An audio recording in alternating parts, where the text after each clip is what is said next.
Hello, welcome back to the editorial. This special far left, far right special. I'm joined by Zach Michaelis, our editor-in-chief. Hello. And we're going to be talking about the labels far left and far right, because as we mentioned in our most recent episode of the editorial, linked in the description, we get criticized almost every time we use those descriptors. The far left don't like it, the far right don't like it, but they are words we continue to use because we at least think they're useful. So do you want to outline what the controversies are here, and then kind of let's get into a discussion around like their usage and why we're using these terms? I think just sort of preempting the conclusions here, I do think that that's a good way of thinking about it, is that I think we can justify them in terms of their utility, with some caveats that we'll get onto. But I do think that that's the main argument for them, is just that they are in some cases useful terms. I'm also going to preempt something. I have a feeling that the conclusions that at least I will reach in this video are going to be unsatisfactory to most viewers. It's going to be a bit fluffy, because I think that coming up with hard and fast rules for using, in general, basically any big abstract term in politics is a bit redundant. I think that trying to come up with sort of strict, necessary, sufficient conditions for words like right, left, but also stuff like liberal or conservative. These are all have sort of very nebulous meanings that do change over time, to my mind. And so we're not going to end this by coming up with some really nice criteria for when we use these, or like specific parties that we can apply these to. That being said, I'm just going to dive straight into it. I think that there are broadly three criticisms that people have for when we or other media outlets use the terms far right and, to a lesser extent, far left. The first, I agree with some of these criticisms, but I disagree with some of them as well. The first is pejorative, in that people or the media are using the term, I'm just going to use far right for simplicity's sake here. This also applies to some degree to the far left, but far right is the one that people more commonly complain about. It's the one that's more often used by the media. So I'm just going to stick to the word far right, but all that I'm saying here also applies to far left. But people think that the media is using the term far right to sort of disparage certain politics, or delegitimize certain politics, or just sort of dismiss it in normative terms as bad. I think this is sort of true in some cases. I think that some media outlets do that.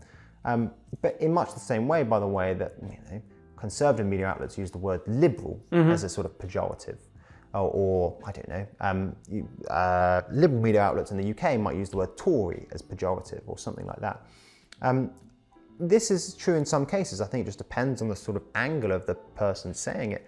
When we say it, just to be clear, in editorial terms, at least in the main videos, which are strictly edited, and those definitely aspire sort of those live up to our editorial guidelines, we are not implying that. I just want to say that outright. When we use the term far right, we are trying to just use it descriptively. We're not saying anything prescriptive. We're not saying you should or shouldn't ascribe to this sort of politics. We're just saying it descriptively. So I think that point's true in some cases, but all I can say is that when we use it, we're not using it in those terms. The next two objections are both fundamentally the sort of variants of the claim that far right is descriptively inaccurate in some sense. So the first objection is sort of prescriptive. It's about sort of what people are saying that it's sort of normatively loaded, and it's carrying a claim or smuggling in a claim about what you should and shouldn't believe. We're not doing that. But the other two are about just like whether or not it actually maps onto reality nicely. The first objection is that what people describe as far right is actually not far right, it's just right wing or centrist. Do you see what I mean? So that the issue there is that people are saying something is further to the right than it actually is. Sure. Where you stand on this just fundamentally boils down to where you think the political centre is. Yes. And to a lesser extent, how wide the political spectrum is. I'll get onto what I mean by that in a second. But when you have those arguments online or anywhere, it's always because you're fundamentally disagreeing, almost always because you're fundamentally disagreeing where the political centre is. And some people are defining it as sort of where establishment parties are. You might think the political centre in the UK is sort of maybe where Starmer is, or the medium point between the Labour and the Conservatives is the two like established parties. You might define it in terms of the median voter. Yeah. You might, and that's what sort of far right movements often say, or far right movements. is that they'll say like, oh, it's not actually far right because most people agree with our immigration policy or something like that. It's fine. I'm genuinely not trying to put a normative spin on it. These are just different ways you could define it. Fine, yeah, you might say it depends on what the median voter opinion is. You might do it in terms of where other countries are. So another people often say is that like, oh, our immigration policy is not far right because the Social Democrats in Denmark do it or something like that. You might appeal to, you see what I mean here. Or, our economic policy isn't right wing because that's how the Germans do it or something along those lines. You might compare it to the sort of global median. You might go, the UK, for instance, would be considered far right to have the death penalty, or at least right wing to have the death penalty. You might go, no, that's just pretty common. You see, that's what the rest of the world does. That's not right wing. That's just bog standard centrism. And then you might also, and I think this is one of the more interesting ones that happens quite often, is you might define it in historical terms. You might define it as sort of where politics used to be.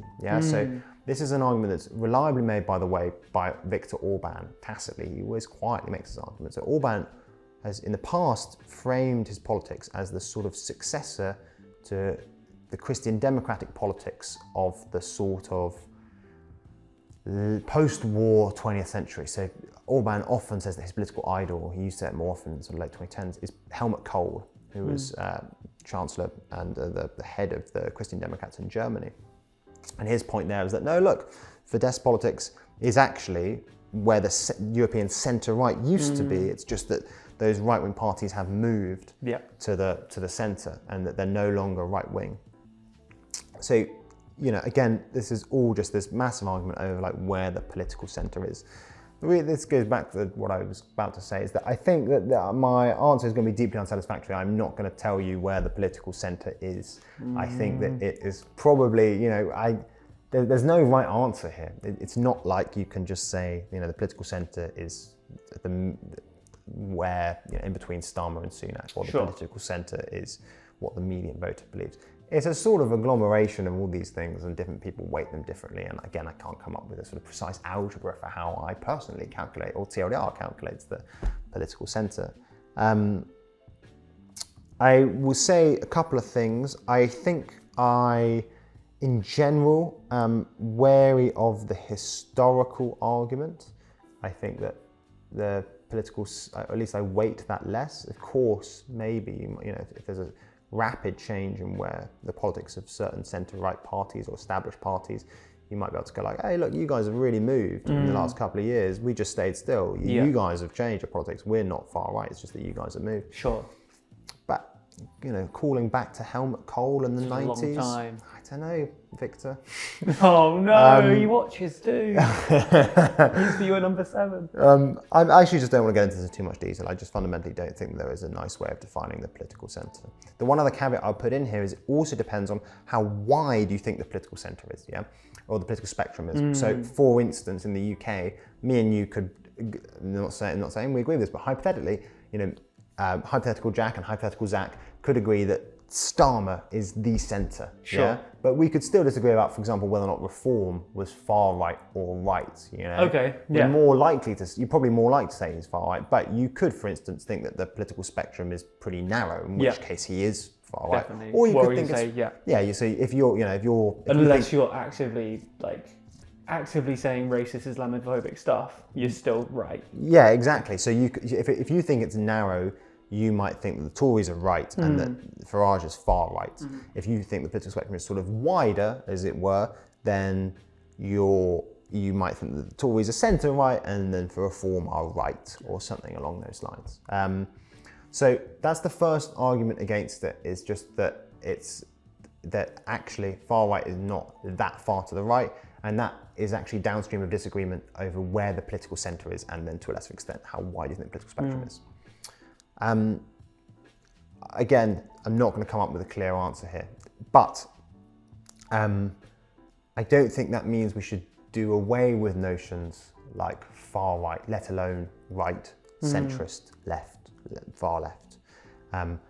I just think that probably the takeaway is to caveat these things a bit more aggressively. So in the future, I think we will try, for instance, to say like, the Freedom Party in Austria is sort of far right insofar as it is to the right of, or it is at least true to say it is to the right of I've now forgotten, the centre-right party in Austria, the Austrian People's Party. Yeah, so I think this is just, you can see why I think it's going to be unsatisfactory to viewers. The fact you had to Google it suggests that it is less intuitively useful because it requires more pre-understanding than just saying far left, far right, which I guess is why it's easy to default to those terms because it's easy. Yeah, exactly. And the more useful thing is more difficult, and that is sometimes better and sometimes less useful. Yeah. Anyway, the third objection is that it's a variant of that second objection. It's about that it's descriptively inaccurate, but not because the far right is actually sort of more right wing or centrist than the media would make you out to believe. It's a sort of more subtle argument, which is just about like the politics are confused and the left-right binary just doesn't really work anymore. This argument I'm far more sympathetic to. So like, lots of these parties that are sort of generally described as far right, it is true to say that their cultural or social policies are to the right of the political establishment, at least. And I think in lots of cases fairly described as far right. But it's also true to say that in many cases the economic policies cannot be easily described as far right insofar as that almost even makes sense. Because lots of these parties have realised that the sort of electorally optimum anti-establishment position is a combination of quite right-wing, socially conservative, cultural or social policies, and then some relatively redistributive and sort of sector-specific, with generous and sector-specific terms, economic policies. So like a classic example is like big subsidies for farmers. That's a sort of one that signals your sort of like anti-establishment credentials and does appeal to a relatively wide section of the electorate. I take this point. I think this is the interesting point because, as I just said, it's true in lots of cases. And I also think this speaks to another issue with the term far right, in that in lots of ways it covers too broad a range, at least in the European context. You often have a lot of parties grouped under that same label that, like, fundamentally their politics aren't necessarily all that similar.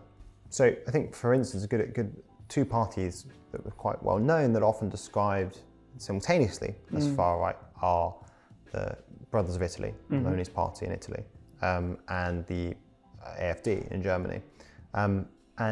Their politics are just very, very different. Meloni used to be relatively Eurosceptic, which describes her as a Euro realist, but for a while now she's been against leaving the EU. The AfD, I think, are more ambiguous on this. At least in their inception, they were very keen on leaving the EU, and their economic policies are very, very different. So Meloni she talks occasionally, talks herself up as a bit of a fiscal conservative, but she's run a pretty large deficit. She spends quite a lot of money.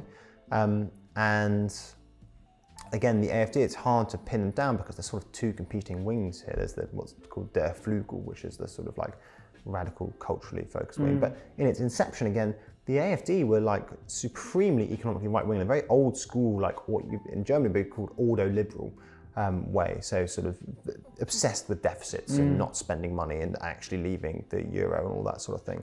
And like their politics just aren't very different. And the AfD in today, the Der Flügel wing, is more right-wing than, I think this is controversial, but I think you could plausibly say that it's more right-wing in cultural issues, given that their European Parliament candidate openly expressed sort of Nazi sympathies than the Brothers of Italy in its current form. I guess that's complicated by the Mussolini past.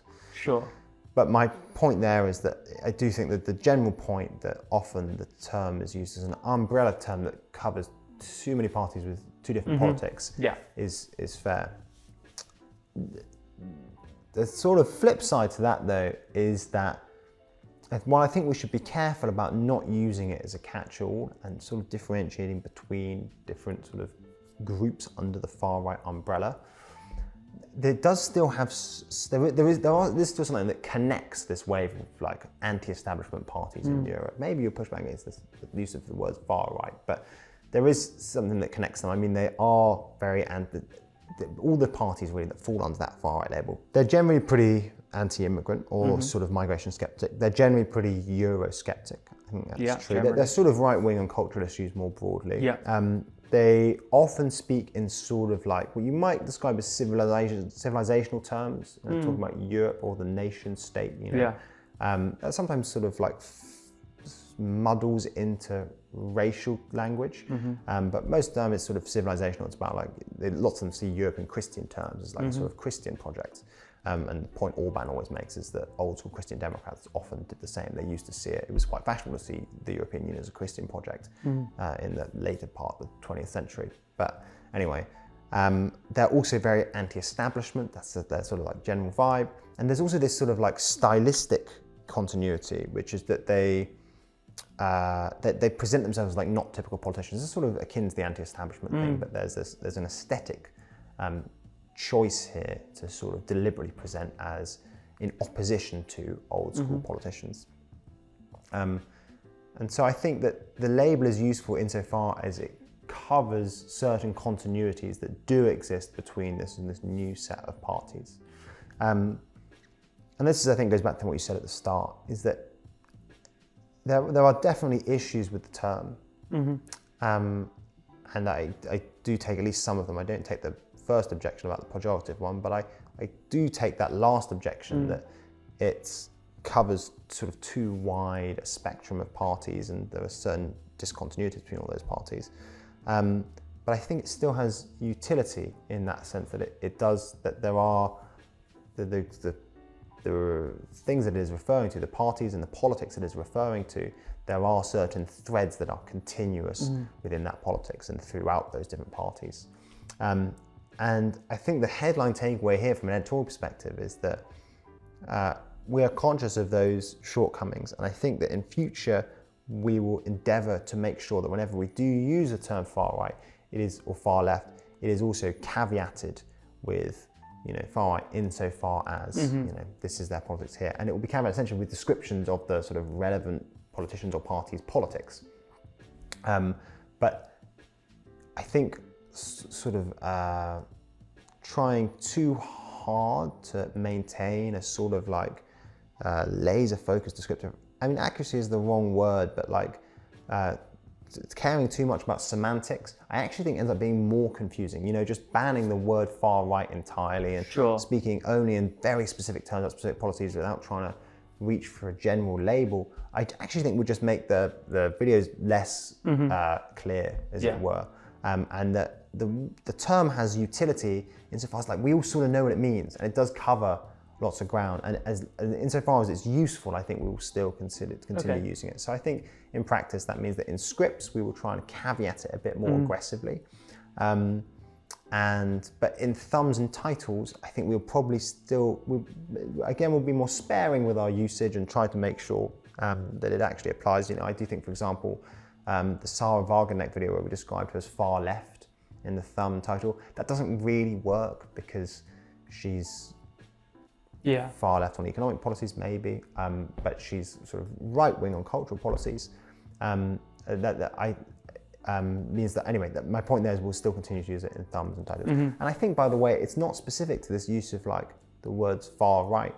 You know, the similar arguments can be made against any sort of general political designator, you know, centrist or right wing, and you can have endless semantic arguments over how to use this. And fundamentally, I just can't come up with nice criteria for when we use each of these words. No one can. Their sort of meaning is defined by their common usage and their utility. And so we will try and be more sparing with them, but the TLDR then is we we're TLDR. focusing on the utility, and we will use them when it is useful and when we feel that descriptor is a helpful indication of what we're talking about. And when necessary to enhance that utility, we will add additional context. For instance, they are far right socially but not economically or whatever. And the last thing to be clear is that utility doesn't exclude descriptive accuracy. So a term It's for it to be useful, it still needs to be descriptively Of accurate course. to a large extent. Yes, true. But yeah, that is that. My main takeaway is that we're not using the terms pejoratively. I know some people do, we're not.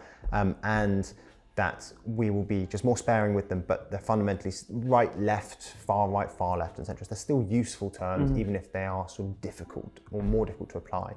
And so we will still be using them, albeit sparingly. Sure. Nice. That good? That's great.